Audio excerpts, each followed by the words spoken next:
A warm welcome to all of you. This is the sixth webinar in our Changemaker series. Today, our focus shifts to motivation. So I'm Joseph Meiberg, owner and founder of The Time Factory, the author of 2 coaching books. My aim is to make you a better leader. I believe that leaders inspire action. So our vision at The Time Factory reflects how we want to inspire action. Our purpose is to create an army of change makers. The future is not a place we are going to, it is a place we will create. A recent McKinsey reports are showing the new trends in business. I personally know of a factory owner embroiled in a CCM case right now. He realized during the pandemic that the factory can maintain full production with only 25 of the 34 workers. So he dismissed 9. Worldwide, we see that advanced factories are running at 40% staffing capacity with 90% productivity. What is the focus? Well, how do they do that?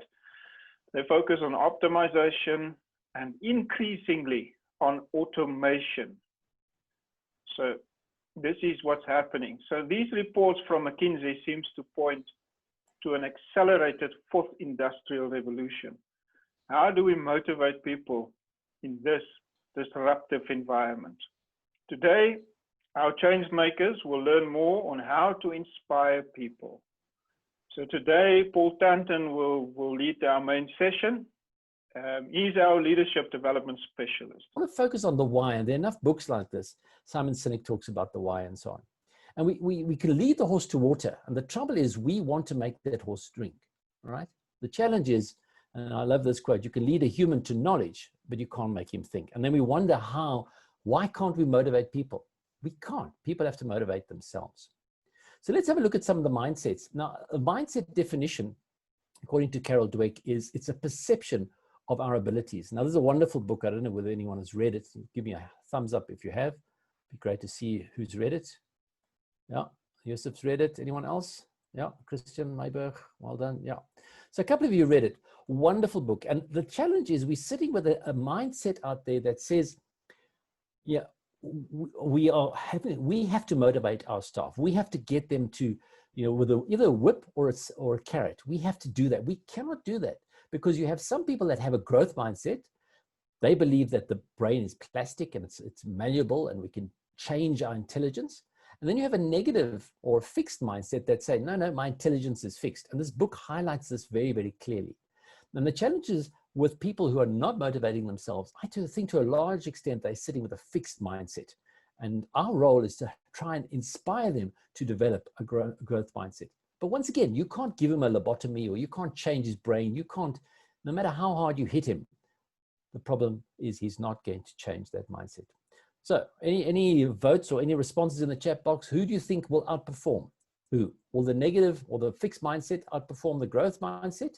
If you know what your intelligence is and it's fixed, will you be better than someone who says, I'm prepared to learn? And I can learn new things, but I can't really change. No, strongly disagree. You can change your basic intelligence.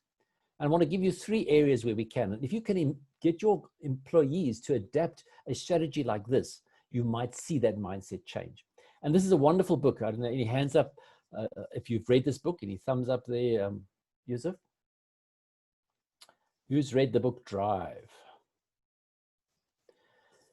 And you'll see the title, The Surprising Truth About What Motivates Us. All right. Now, that motivation is almost going to be a self-motivation. Although he talks externally, there are things that will help you motivate yourself. The first one is mastery. If you can master something, maybe you are a tennis player. If you can master that, you will feel in control, and that will motivate you. If you have autonomy, and you speak about the factory that are now operating with 40% capacity, but they're almost as productive as they were. How many of those factory workers in the old world, pre-COVID, were allowed to make their own decisions on the factory floor? Or did they have someone that said, no, you're not allowed to make any decisions, I will tell you? Did they adopt the Japanese Toyota principle of being able to stop the production line? Did they have autonomy? And the last one there is, do they have a purpose? Now, Ask yourself the question. Most people, and we know the Gallup surveys say 85% of people are disengaged at work. Ladies and gentlemen, 85. That means if you're a braai, 1.5 people out of the 10 people there, and let's scrap the half person because I'm not too sure what he looks like, but 1.5 people out of those 10 is engaged. Sad. 8.5 people out of 10 people is disengaged. So if you adopt a strategy like this, and I really encourage you to read that book of Mastery, Autonomy, and Purpose, you can start dealing with a changing mindset. So I'm a strong believer in storytelling. And Yusuf read out my massive transformative purpose, which is to unlock the latent leader in everyone I meet to improve business effectiveness, excellence, and potential in Africa. That is how I want to transform the world. I want to leave the world a better place so that we have a continent which underestimates themselves at the moment, a continent full of potential. And the question is, when people are not motivated at work, ask yourself, do all employees know why the organization exists? So if they don't know why that organization is, what is the massive transformative purpose? Or in the old days, what is the vision and the mission? And I mean, some of us, you read the vision and mission of some countries, companies, even countries, I should imagine.